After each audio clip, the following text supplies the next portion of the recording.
Nangungutang tayo para mangurakot itong mga ito. Sobra na yun.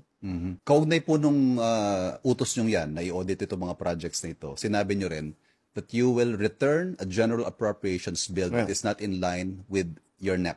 Yeah. Never mind if you have to resort to a reenacted budget. Sure. Two things, sir.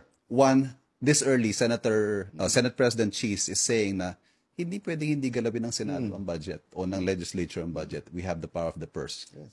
Ano hong masasabi nyo rito? He's right. Let's remember ko ano yung sinabi ko doon sa suno.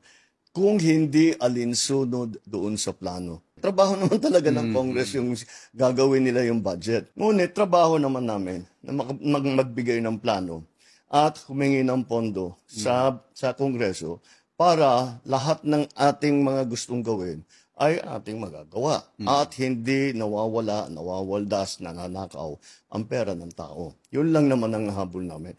But that's the process. The process is the executive, the offices under the executive department make a budget request. It is then transmitted in the NEP to the Congress. Tapos susuriin na ngayon yan. Meron sasabihin, yung mga changes na gano'n. Ang tinutukoy nyo po yung mga lantarang insertion na tatanggalin dito, lilipat sa ganyan. Yung pinakamalaking naging problema, yung foreign assisted project, tinanggal halos lahat ng funding.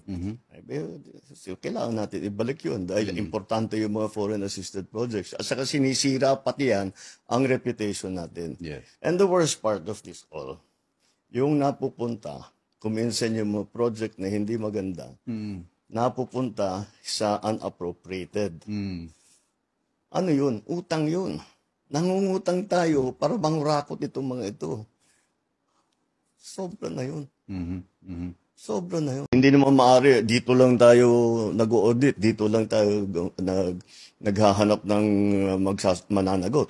Kailangan lahat, kung sino man may naging kasabwat dito sa ganyang klaseng pagtrabaho, kasi sorry na lang, kagaya na sabi ko, sorry na lang.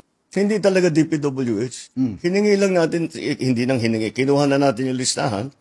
Kaya yung mahalaga doon sa aming pinag-usapan na isa sa publiko natin.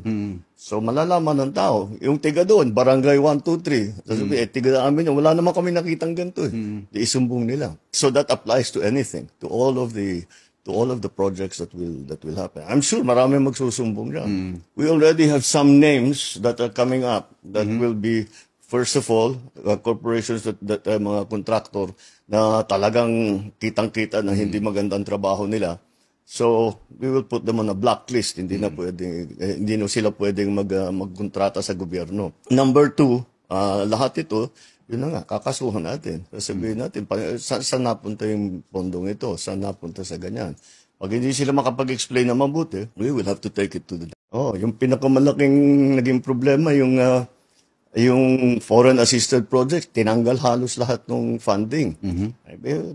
Kailangan natin ibalik yun dahil importante yung mga foreign assisted projects. At saka sinisira pati yan ang reputation natin. Muling iginiit ni PBBM na ibabalik niya sa mga mambabatas ang 2026 General Appropriations Bill kung magkakaroon ito ng sobrang insertions o ilipat ang pondo sa mga proyektong hindi naman nakalinya sa National Expenditure Program. Well, yes, I'm willing to reenact the budget if that's what we'll have to do. Since I made it already, I made New Year's Day the hard deadline. I'm sure we will find a way. I'm sure we will find a way.